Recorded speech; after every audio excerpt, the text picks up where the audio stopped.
So today, I just want to share for a few minutes a Thanksgiving message, and I call it Something Changes. On Thanksgiving, we get together as friends and family, and it's the one day that's set aside each year in which we're supposed to express our gratitude. And then less than 24 hours later, probably for some of you 12 hours later, something changes. Black Friday. Everything goes out the window all of a sudden. And you say, what in the world happened? We just spent a day giving thanks. And we would not be thankful 12 hours later for somebody who beat us at 4 o'clock in the morning to that sale. Something happens. And did you notice, for Thanksgiving, there are no songs. There are no Thanksgiving songs.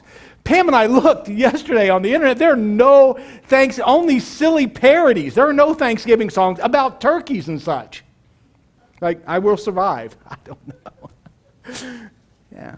Who gathers around the turkey and the mashed potatoes and stuffing and bursts out in song? Maybe that's the whole problem. There is no Thanksgiving song. Now, I don't know about you, but when we come together and when we sing together, something changes. It happens in any group of people. Something changes. You feel this in a place where a song might even break out. Not that it's going to, but even if there's the potential, and probably the prime example of that might be, other than a church service, might be like a birthday party, right? The singing is awkward at first, but once the song starts, something happens. Everybody, hopefully, gets in the same key, and everything changes. You come together all of a sudden, not just as an individual, but as a group, and music happens, and just something changes, and you become part of something, even for that moment, something bigger than what happened when you walked into the room. And all of a sudden, as you sing, even if it's just happy birthday and you do it together, you're not just like a bunch of people standing around waiting on a bus. For most of us, public singing just does not happen. Maybe in your car with the windows up and the radio loud, but just not in public. It's not part of our experience. As a matter of fact, you can see it every day all around you among the next generation. For this generation, music is essentially this. It starts in your phone, it goes through your earbuds, into your brain, and filters out money along the way to something called iTunes or whatever you've subscribed to. You see, the cast of a Broadway musical, they may sing to one another, but nobody else does that. If you do, you're either considered odd or annoying for the most part. And that's true for most of us. We just don't go around bursting out in song to one another. But that's a phenomenon that is actually new in almost all cultures. It wasn't always that way, even here in America. At the beginning of the last century, or even up to 100 or maybe even just 50 years ago, a lot of families had a piano in their living room, and it was permanently there, and it was there to support family singing together as a group. You don't see that happen anymore because something changes when you sing together. For us, for my family, it was the AM radio or the 8-track tapes in the car. Dad never sang, but everybody else did. And for those times, we came together in a different way than usual because when you sing, You change. Something happens in your heart. I think about even when you're a teenager, and the songs that are popular of the day, and everybody knows them, and you're driving around in a car because you grow up in a small town and there's nothing else in the whole entire world to do, and a song comes on the radio, and you turn it up really loud and you start singing. And all of a sudden, like for me, it was like two guys that would never, ever do this, ever. They come into a whole new relationship as they belt out this song. And then they stop at a red light, and somebody else right next to them has the same song on the radio, and all of a sudden this weird bond happens. And you look over and you're like, something happens because music is so powerful, and it brings us together, and it changes our hearts. It speaks to us in ways that sometimes simple words could never do. I heard a story, an acquaintance of mine, actually a professor. He says that in the 70s he was in a Christian singing group, but he wasn't a singer. He was just a lip syncer. He calls himself a poser. He was supposed to be a tenor, but he stood by two other tenors and he just let those guys sing out real loud, and he did the best he could. And he always hoped that they would never single him out. If you've ever been in a choir or in a singing group, and the one who's conducting the choir, if they single you out and they want to hear, hey, does that harmony work for you? Let's hear your part. He prayed that never happened to him, because then he would be exposed as a poser. He wasn't in it for the music. His attraction to the group was really a girl. She was in the group, and he was desperate to be near her. She wanted nothing to do with him other than friendship. Back in those days, he said, they called that keeping somebody on the fellowship level. No matter what he did, she wouldn't get the message. And it was torture for him, traveling around trapped in a green hippie van for half a year. But 6 months later, after singing together, two things happened.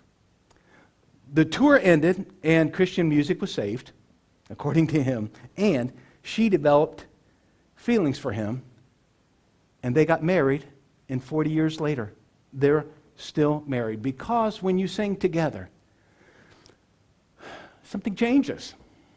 If you are an average American, you listen to about 25 hours of music a week. And that makes you a consumer, and that makes the music a commodity. And nothing is wrong with that, because music is great. But when you sing together with people you know, the beauty, the art in it moves from a commodity all of a sudden to something completely different, and you become a community singing in harmony. And because you do that in community, you are no longer just a consumer, but you are a producer. Because of the group effect. If you sing alone, it's one thing, but if you sing together, something else happens. A bonding happens that wouldn't happen otherwise. Now, let me give you an illustration that I hope resonates with all of you. I know that it will probably with some of you. Maybe one of the most dramatic examples of this bonding that would happen when you sing together, that has been seen in a long time, is the sudden death of this guy named Prince.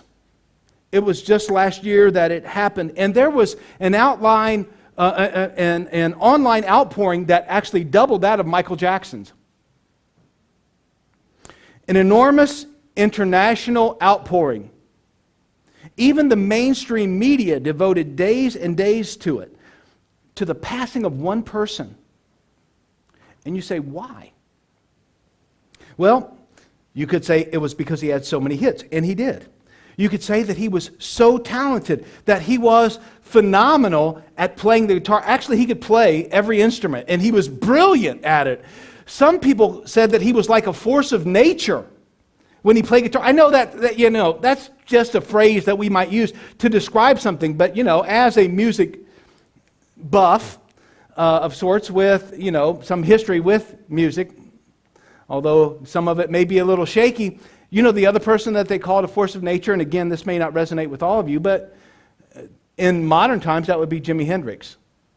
What he did with the guitar was just above and beyond what anybody else was ever doing up until that point with a single instrument. It would be like Beethoven or Bach, except modernized, and some of it is just like noise. That's what it sounds like, but it was revolutionary. And this guy Prince was that kind of person.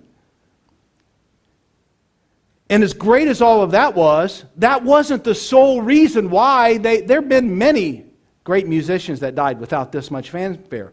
But if you watch fans talk about it, or you see clips of one of his concerts, you see thousands, sometimes even tens of thousands of people singing the words of his songs together.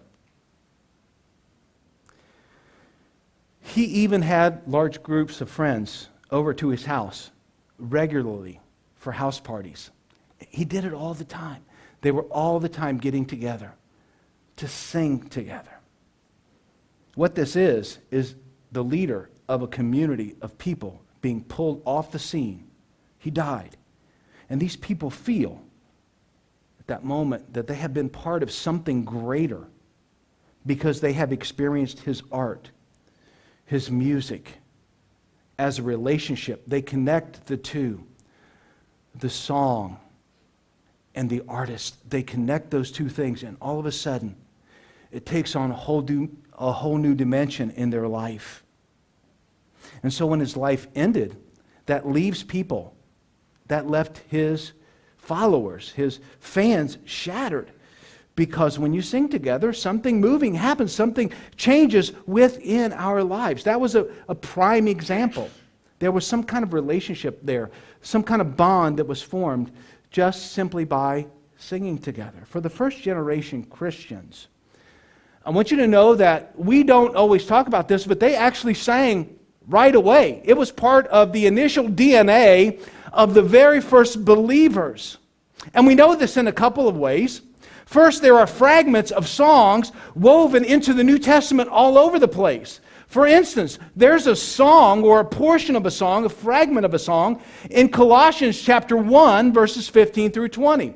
There's a portion of a song in Ephesians 5:14. There's another portion of a song in a very known passage in Philippians chapter 2, verses 6 through 11, called the kenosis passage, where Paul, writing to the Philippian believers, talks about Jesus pouring himself out as an offering, making himself an offering so that all of us could come to know Christ. He gave his life away so that in the end he could ultimately be glorified. That was a song that they were singing in the first church. 1 Timothy 3:16 is another song. When I think about Christian songs and when I think about Christian music, so often I've been trying to kind of put my finger on why I'm just not attracted to some of it. And this is a personal preference kind of thing, so I totally, completely understand that. But I was, a couple of weeks ago when I was meeting with the assistant to the bishop, Bob Abrams of the Evangelical Lutheran Synod, we were talking about music and worship and all those kind of things, and I was getting his perspective on that. And he, come to find out, felt the same way that I do. He said, I think they just try too hard. It's almost as if they're just forcing these ideas into these songs to make them sound like they have some substance. And I said, you know what? In part, maybe you're right. For me, it's like there's no soul there. There's no part of us that relates to the world around us, that draws me into the song, that glorifies Jesus in a way that I can identify with. And so for those songs, and that's a preference, maybe you love them. Some of them I'm just not that crazy about. Maybe they just try too hard. For the first Christians, songs were incorporated into their regular worship service, and we see those fragments in the New Testament. We see those there, and then we also find that first century Christians, from the Christian records that we have, or from the records, written records from the Roman Empire, not even Christian records, make comments about what Christians did when they got together. And one of them says that Christians got up before the crack of dawn and sang a hymn to Christ as God. That was the normal practice. You gripe about 10:30 on Sunday morning. Believers in the first century got up before daylight and sang a hymn to Christ as God Himself. But they weren't unique in this way. This was common in the ancient world. The difference was that they brought a whole new definition, a whole new focus, a whole new purpose as they sang. And this is really important because first century people, these first Christians, were going on oral tradition. They had been given the teachings of the apostles. And depending on exactly the time frame that we're talking about, there were some letters floating around, but not everybody had privy to them. It hadn't made that to them that contained the teachings of the New Testament church as they were being formed. And perhaps, and this is arguable, there were actually some documents that had some of the teachings of Jesus written down, and they themselves were being circulated. For the most part, this was an oral tradition society. In other words, everything was passed on by word of mouth. And don't get wrong, because you would naturally think that, you start passing it around and it becomes contaminated almost right away. Well, it did become contaminated over time, but the truth is, because we don't exercise our memory very well today, how many of you know more than 5 phone numbers? There's a few of you, and amazingly, it's among some of the young people, because when you get old, you don't care anymore to talk to anybody. Just kidding. Of course, I'm just kidding. It's because you don't have to remember it. At your age, Tim, I probably knew 20 or 30 phone numbers because you had to remember them. Now we don't have to remember, Chris, so many phone numbers because they're in our phone. In those days, that's the only way that you could do it. Oral tradition was passed along. And it was the common way that learning happened. And it supported the faith because the New Testament doesn't come along for a long time after that.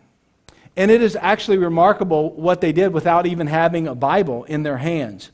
They did what they needed to do in that particular situation, and it wasn't just a matter of storytelling. They added another element to this oral tradition that was circulating among the early church, and that was they supported all of this teaching by singing songs, by music, by worshiping God in song. And this would then fortify people's hearts, and it would keep their faith alive. It provided a great way to train new believers what the faith was all about as they would sing songs about Jesus and everything that He had done and how grateful they were that He had translated them from the kingdom of darkness into the kingdom of light, how He gave His life, how He was actually God. These songs stuck in their hearts. Listen, you can't hum a sermon on the car ride on the way home, but a song that sticks in your head, and they did, became very important to organize people, to organize Christian communities around this common faith. Songs became central to what the church did in the first century. I'm not talking about protracted hour-long worship where you just keep singing until something happens, some emotional high you finally hit, because they didn't do that in the first century. It was, it was pretty much bare bones. They came in, they called people to worship, maybe recited a scripture, sang a song, read another passage, had some teaching on it, they prayed, and they went home. It was too dangerous to do anything else. So the song becomes central because you can remember it. You know what I mean. You know what I'm talking about. It sticks in your head. There's something about music that stays with you, and so it becomes a central feature that changed everything in the first century and allowed the church to pass the faith to the next generation. So with that in mind, one of the apostles responsible for that early teaching A man named Paul, he writes these words to a group of believers in a city called Colossae in western Turkey in the first century. The city is gone, but his letter that he wrote to that church, we call Colossians, remains. And here's what he writes in Colossians 3:16 and 17. So think there's this oral tradition, and then there are these songs that are going around within the Christian community to fortify people's faith and to teach those that are coming after them. This is what he says in verse 16. Let the message of Christ dwell among you richly as you teach and admonish one another with all wisdom. I mean, as you go along, because, it's going to be another 300 years before the stories of Christ appear in what we call the New Testament. They didn't have that advantage. And so what you need to be doing is you need to be talking to each other all this time about Christ. And then we get this unexpected phrase. This is one of the ways that you're supposed to do it, through psalms and hymns. And the NIV says, songs of the Spirit. We probably know that as spiritual songs, singing to God with gratitude in your hearts. And whatever you do, in verse 17 it says, whether in word or deed, do it all in the name of the Lord Jesus, giving thanks, there it is again, giving thanks to God the Father through him. Let the message of Christ dwell among you richly as you teach and admonish. Go around singing songs if you have to each other. It should just well up in your heart because Christ is dwelling in you. Musical worship was not invented by the Christians. Jews, what a rich heritage among the Jews. They have a songbook of 150 songs recorded, and they sang many more songs than that. As a matter of fact, one of the songs that they would sing is recorded, thank you, Debbie, in our bulletin, Psalm 95. This is what it says. Let us come into his presence with thanksgiving. Let us make a joyful noise to him with songs of praise. For the Lord is a great God and a great King above all gods. Jewish people were singing that for years and years and years. It was part of their songbook, part of their hymnal. When they would come to worship, and they would make a joyful noise. They would shout to the Lord. That's what happens when a king came into their presence. A conquering king, they would shout. That all over the New Testament, and they would sing songs of praise to their king. It was common in all ancient cultures. They practiced it all along. And it was really common in the first century among pagan temple worship in those years. We have evidence that there were actually hymns that were sung to gods like Isis, which is an Egyptian deity, Asclepius, who is the son of Apollo, who happens to be the god of music and poetry and some other things. By the way, Asclepius was thought to be the result of a god and a human cohabitation. This was half God, half man, Asclepius, right? And these things appear in individual form in the first century, outside the church. This would have been something that the people at Colossae would have been well aware of and probably participated in their entire lives. Individual forms of worship where a singer would go to the door of a temple and sing a hymn about one of these gods. And then there were also choral forms, especially in worshiping a god like Apollo, who was one of the most important gods in their pantheon, who would, and they would gather together not just as an individual, but as what we would call today choirs, and they would sing to these gods, organized around this idea that they were offering some kind of musical worship to a god. So what distinguishes then the singing that the Christians did? What is that something that happens when we sing together? Because, the best that they could hope for was that they could appease in some way these gods. The gods were greatly out of disfavor for most of the people, but they still worshiped them. They were viewed as petulant children who were moody, who were a pain in the neck.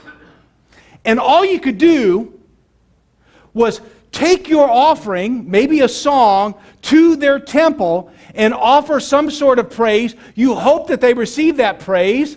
You hope that they give you what you want out of it, that your life may be something better than if you wouldn't have sung to them. But you never knew, and you never knew when they would turn their back on you. It was a very stressful situation in a very religious culture. You never had a guarantee. What distinguished Christian singing, Christian worship? It's because something changes when we actually sing together as believers. And what Paul is writing here to the church at Colossae, who have formed themselves around this oral tradition communicated to them by the apostles, supported by written documents that they may have had. The way that it is unique, what made all of the difference, while the others were singing to these gods in hope, singing songs about these gods in hopes that these gods would in some way add some blessing to their life. What made this unique, what distinguished their worship, was the fact that Jesus was the object of their worship. In other words, they're not just singing about Jesus. They're actually singing to Jesus. And it's the combination of these two things. They're saying words about Jesus, but those words about Jesus are actually to Jesus. Before the crack of dawn, as if he were indeed God. That's what distinguishes their singing from all other pagan singing. And that's the thing that gets the whole ball rolling, that makes all of the changes. Look what Paul says in verse 16. He says, let the message of Christ dwell among you richly. In other words, let the content of the good news of Christ fill to overflowing your lives. Just because there's no formal New Testament at that time doesn't mean that there's not a specific content, or that you can't know or not know the specifics of the gospel. You can. Let the message, what you know about Christ, what has been transmitted to you through oral tradition that came from the teaching of the apostles who knew Jesus while he lived on this earth. There is a message about Jesus that you can know, that you can take into your heart and make your own. You can know what it is. That's the plain teaching here. Let the message of Christ dwell among you richly, so that because of that message you invite Jesus, knowing that all he's done for you, into such a deep place in your heart that the message is at home, finds a welcome place, has a permanent seat at the table, is a good translation, inside of each one of us. Let the message work inside of us. And then you take what's on the inside and you use it to teach and to admonish one another with all wisdom. And according to the end of verse 16, you're supposed to do all of that with gratitude in your hearts. You see, we sing. We make a melody in our hearts because of the message, but not just the message. But because Christ has been invited into our hearts, we sing with gratitude for all he's done for us. And we do that to one another when we speak. You know, in days gone by, there were common songs that we would all sing and know. And it would only take one phrase from a song, and it could really, charge your spiritual engine.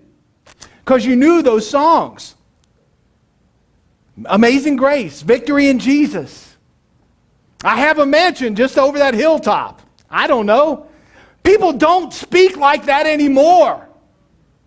I will tell you this, though. In Pam's family, and she just did it for the first time in a while this past Friday night, when they get together on Friday night, you know what they do before the night's over? They sing songs. They are a family that have come together around not just the message, but the God of the message in Jesus Christ. And what wells up in their hearts is a song. You can't get out of there without them singing. They have to do it. Because it's in their heart. Why don't we sing to one another anymore? Maybe because we've lost the gratitude in our hearts for all that Christ has done for us, and we can't find another adequate expression. Because when you sing, something changes. Something is different. Songs have the ability to move our heart like nothing else does. And when Jesus is in there, and when we speak to one another with gratitude in our hearts, we encourage our brothers and sisters, and we teach them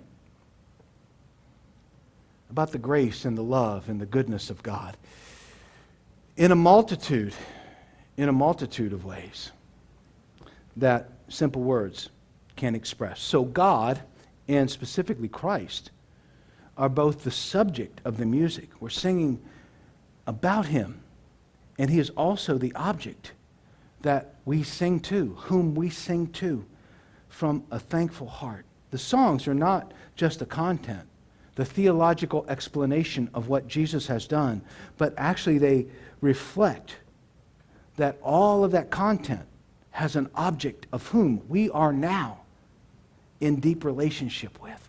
He lives in our heart. And when Jesus lives in our heart,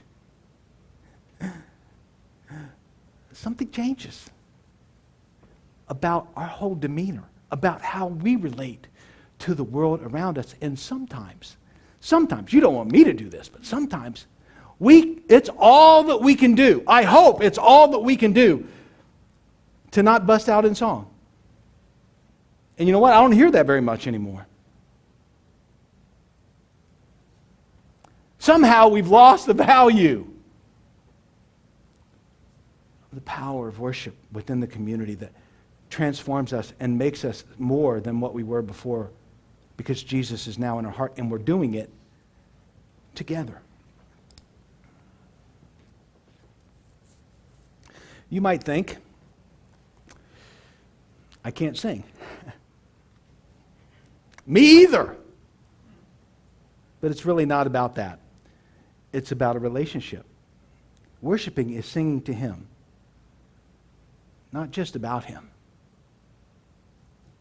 When the worship is focused on him, not the art itself, or the artist, or the atmosphere, or anything else. When the music is focused on Jesus, you know what you find? All of a sudden, he's right there, in the midst. Let the message of Christ dwell among you richly. He comes in. His message comes alive in our heart, and things begin to happen, because when his presence invades a place, when it goes deep into our hearts, where you really want, that's where we really want him to dwell, deep in our hearts. And God begins to extend his hand into our lives, into our heart, to places where no one else sees. We don't want anybody else to see, but God knows are there. When God comes into the deep places in our heart and he begins to extend his hands, because he's in our midst, because we're singing, we're praising him, he goes to places where maybe we haven't even given a name to that part of our heart, but it's a hindrance in some way to us.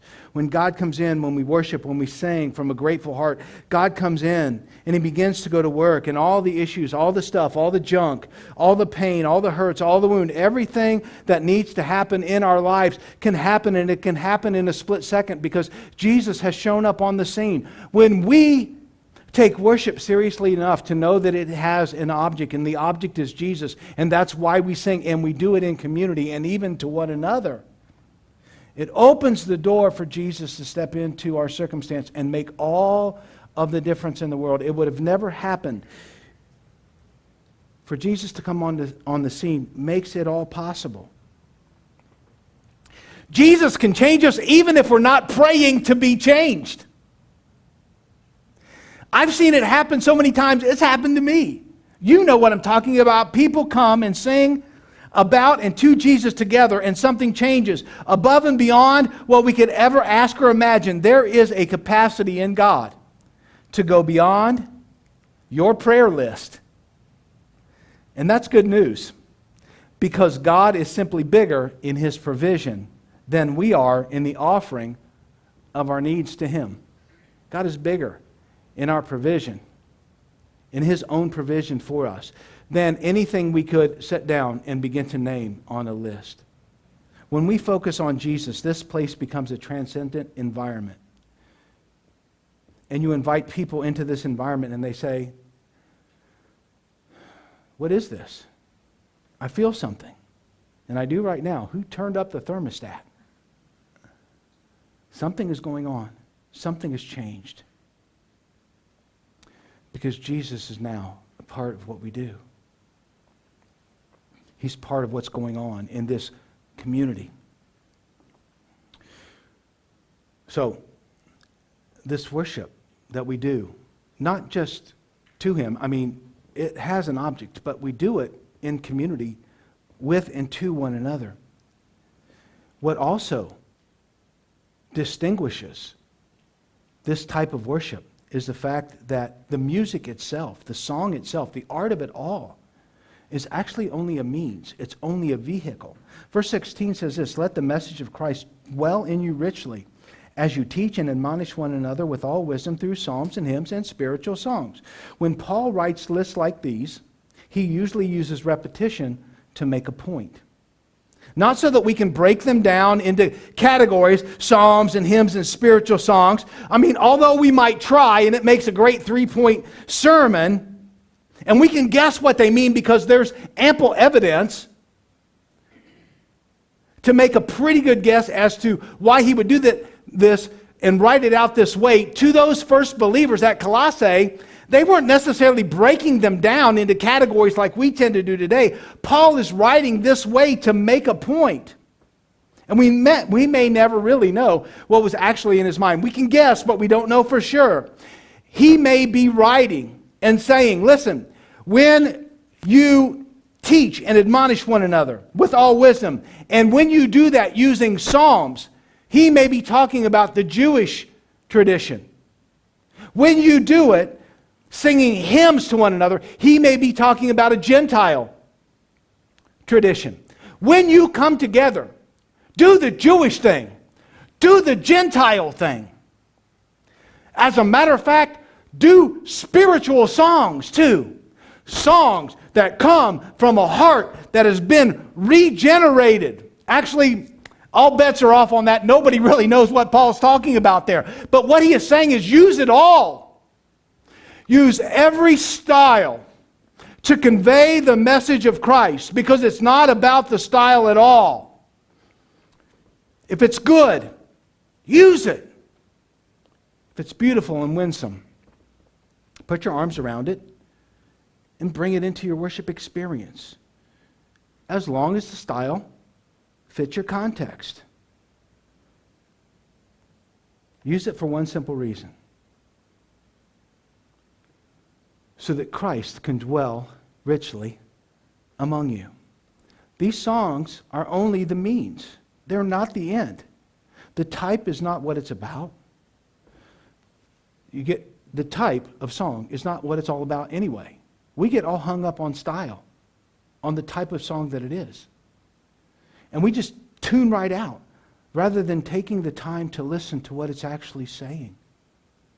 Because we don't like the style, but the style is not what it's about. It's only a means that connects culturally with people who have a variety of backgrounds that we might not even understand. They have a history that we might not understand. So quit griping about style. Not that anybody's griping about style, but you know what I'm saying. Worship is still a central part of our modern day church. Of course, we're just consumers. We like to stand around and just watch somebody else do it. And we're not producers. We're not contributing to the community when we're not singing from our hearts with gratitude, right? Oh, you know what happens when we do that? We start to gripe, which is biblically evidence of a lack of faith. And it's a sin. Did you ever think of that? Let me just say from a pastor's perspective, maybe, just maybe, it's a sin for you not to sing when we worship God together. Especially if it's just because it's not a song that you like. You never know who might walk into our church service. You don't know what their history is. You don't know what their background is. The worship leader may have chosen that song not even knowing why, just because it's in the same key as some of the other songs that they're going to sing that day, and it makes for an easy transition. Did you know worship leaders do that? They do. Not always, but they do.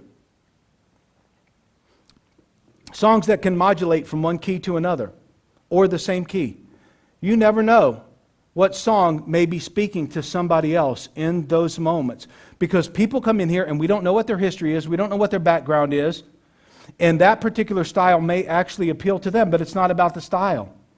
It's about the message dwelling richly in their hearts, and it has the ability then, it has the opportunity to come alive in somebody's life. And when we're not participating in the community, when we're just consuming, we're complaining while somebody else is getting blessed. And we think, I don't go to that church anymore because I don't like to worship over there. Well, if they're singing heavy metal, I don't know. That wouldn't be my style. I don't think it would be kind of hard for me to worship in that context, but there are so many great worship songs of all different genres, of all different styles, that can speak to a multitude of people, because we don't just come into this place with one single experience. And so worship is for all of us, regardless of the style. It's up to us to just join in and sing along. It connects culturally to us. When we use the beauty of music wisely, what we're doing is we're making Jesus the object. In our worship, our songs, they start to make sense because we begin to identify something in those songs that speaks to our hearts. And when people from the outside come into our church and they hear the music, all of a sudden a cultural shift can take place, because what they hear is the same style that they may hear on the radio station that they listen to, the same instrumentation. But what they come to realize, hopefully, is that this is different. This music actually has an object, and it's not a guy or a girl. This music has an object. And the object is Jesus, and that makes all the difference in the world. So psalms and hymns and spiritual songs, we want to use all of them. Use what's going to work where we are, because style and type, they're only the vehicle. They're not the point. When the point is Christ, and the art, the music, the song is just the means, then the message we send to the community is that even creativity itself bows the knee to our God. Even music, which is one of the highest expressions of creativity, bows its knee to the Lord of Lords,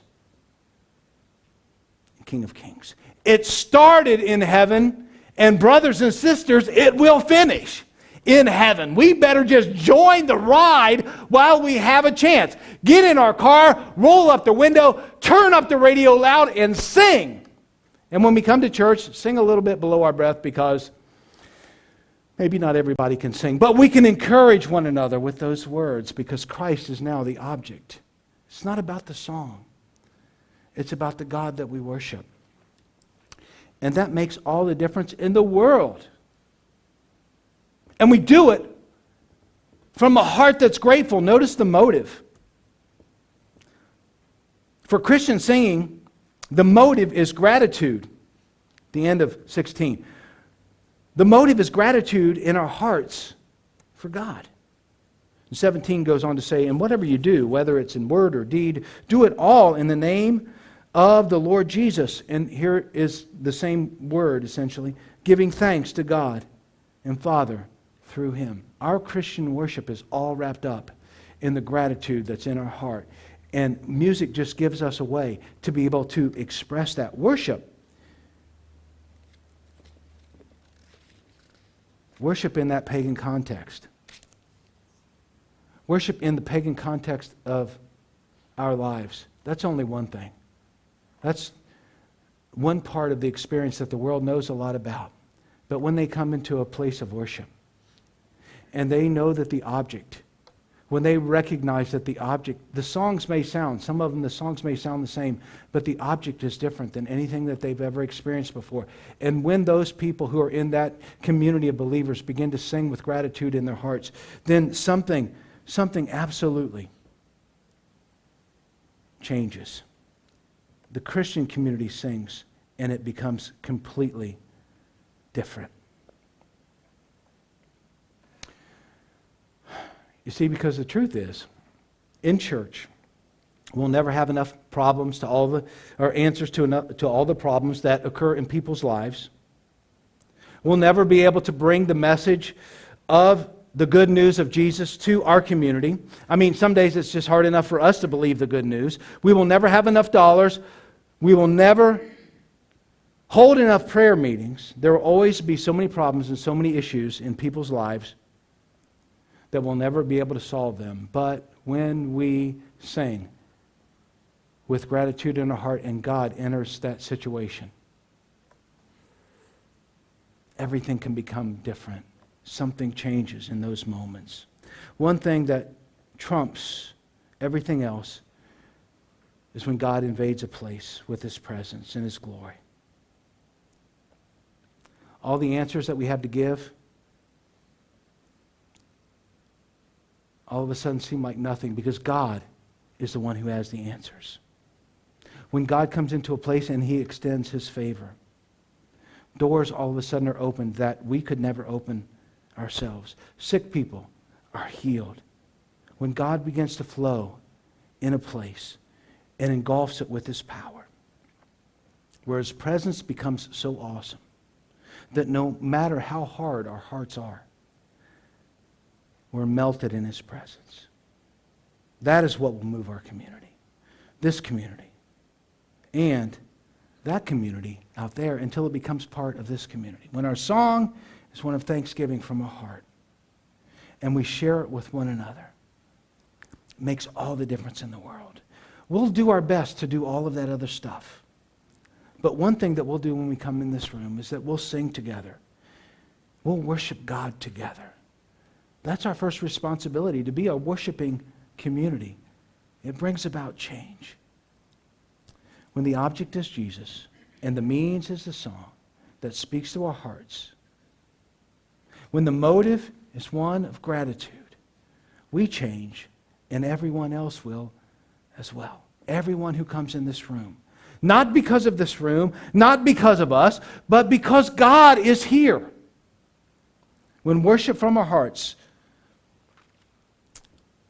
which are overflowing with gratitude, happens, then things begin to change. And my prayer is that even if you can't find anything to be grateful for right now in your life, that your heart will well up a song that brings lasting gratitude to God because of what He has done for you through His Son Jesus.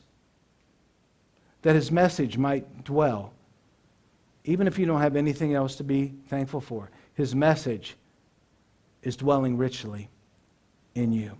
So that on Thanksgiving Day, you know, the day before Black Friday, on Thanksgiving Day, you'll be so glad to welcome in all of the dysfunctional people in your family, and you do it warmly. And on that day, you'll be so thankful that you actually hate to see them go. That's my prayer for you. Now, I'm not saying that you have to sing at your family Thanksgiving.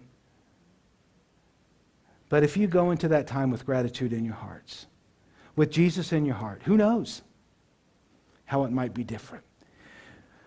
You might even change from a grumpy host trying to appease everyone with your burnt offerings, hoping that everything turns out all right and nobody gets in a big fight, to a gracious host providing incredible hospitality that brings everyone together because of the gratitude in your heart towards God in Christ.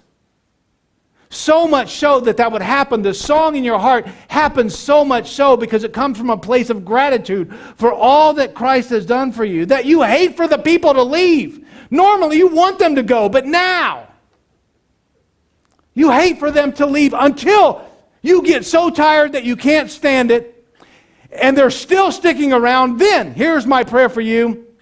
Here's my advice to you. Just break out in song, and I guarantee you they'll probably leave. I don't know. Stand with me if you would.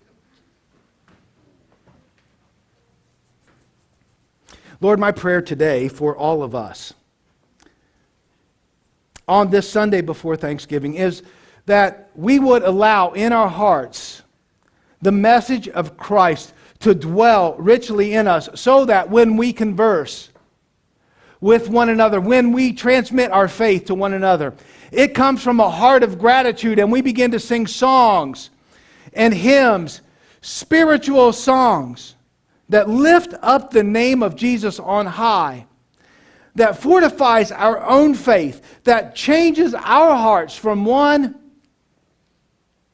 of ingratitude to one of gratitude. Lord, I know that there are people in this room that may not have much to be thankful for. At least they don't think so today, because life is just spinning out of control. But the truth is, Lord, if you're in their life, they have everything to be thankful for. So, Lord, as we go from this place, I do pray those prayers for people who are facing times on Thanksgiving that could be tense. Lord, may their hearts be right and full of gratitude for you, so that this Thanksgiving would be one to remember, because you made all the difference. Something changed. Change us, Lord.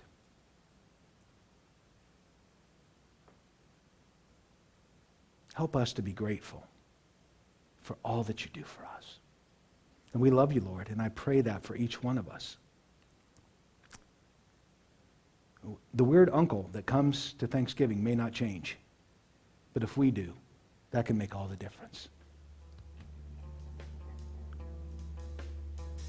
May our worship be only to you, Lord, and may we do it from a thankful heart. In Jesus' name, amen.